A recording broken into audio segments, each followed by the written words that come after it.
retourne sur le week-end, qu'est-ce qu'il y a d'intéressant à retenir? D'abord, une très profonde admiration pour les bénévoles, pour tous migrants, dans leur travail et dans leur détermination très forte. C'est très impressionnant parce que toutes les maraudes qui s'organisent pour récupérer ces gens et les mettre à l'abri, elles sont vraiment risquées parce que c'est en montagne, c'est dans la neige, c'est dans des conditions de froid, etc. qui sont fortes. Et s'y remettre plusieurs fois dans la semaine, il faut du courage, vraiment. D'une part, et puis d'autre part, ils se mettent aussi en danger à titre personnel parce qu'ils sont en permanence en train de jouer avec ceux qui n'ont pas envie d'accueillir, de regarder avec dignité des gens qui sont pas des migrants comme on dit couramment, mais qui sont des chercheurs de refuge en fait, parce qu'ils fuient des situations invivables, insoutenables, voire mortifères pour eux.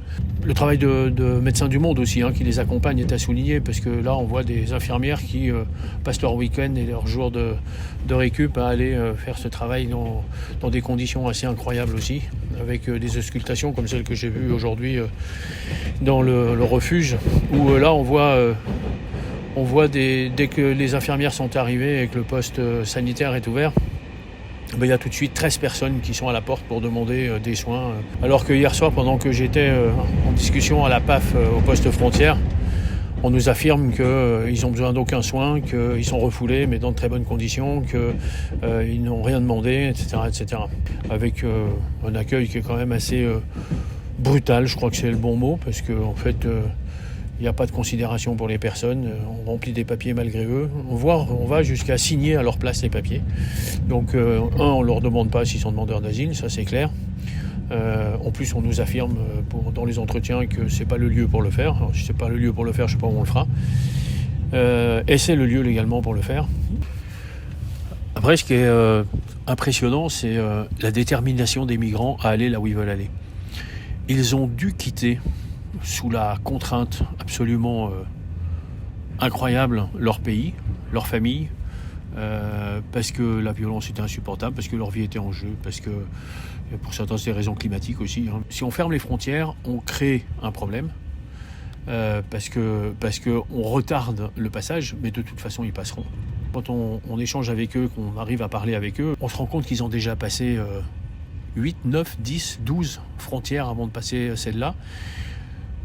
Pour certaines dans des conditions, mais alors plus que dramatiques, parce que quand on voit comment se comporte la Croatie et la police croate sur les migrants, les témoignages qu'on a eus sont vraiment affligeants. Moi d'ailleurs, ça m'a révulsé, parce que on est en Europe, et ces pays européens, ces pays qui ont adhéré volontairement à l'Europe pour des valeurs, se comportent mais d'une manière absolument bestiale, il n'y a pas d'autre mot, vis-à-vis des gens qui traversent leur pays pour aller plus loin.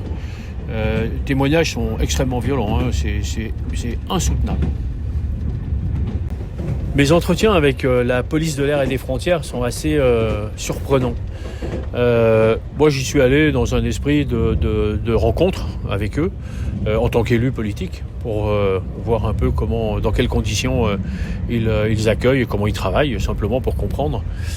Dans le premier entretien, en résumé, il y a 6 Afghans qui sont repris, donc ils sont emmenés dans la salle de prise d'identité, etc. J'ai demandé à y accéder, on me l'a refusé. Donc j'ai demandé à aller voir quand le prise d'identité serait terminé, qu'ils seraient mis dans la salle de rétention et de privation de liberté. Et il me dit oui, ça sera dans 3 quarts d'heure, 1 heure. Et je suis venu à 3 reprises, et la dernière étant 2h30 plus tard. Et en fait, ils n'ont pas été mis dans la salle de détention.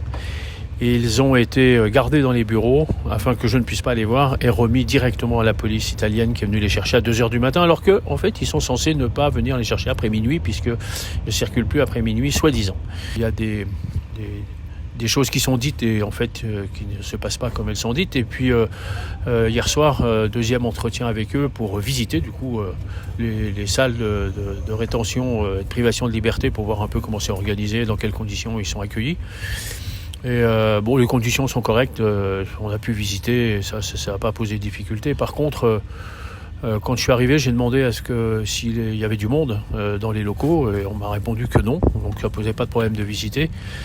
Et quand on est au retour de la visite des locaux, on a retrouvé nos assistantes qui étaient restées à nous attendre à l'extérieur et qui, elles, avaient été témoins de la remise à la police italienne d'Afghans qui avaient été repris. Certains ont été remis sans chaussures parce qu'ils avaient perdu dans la montagne pendant leur trajet, et puis aussi quand ils ont été fouillés dans la voiture de la police, ils ont perdu leur téléphone et la police a refusé de leur rendre leur téléphone. C'est-à-dire que non seulement c'est pas un bon accueil, mais c'est vraiment une mise en danger de gens qui sont dans une situation de santé grave. Je ne sais pas si vous imaginez, on est quand même le 19 février, il est 2h du matin et on renvoie des gens pieds nus dans la neige pour retourner avec la police italienne.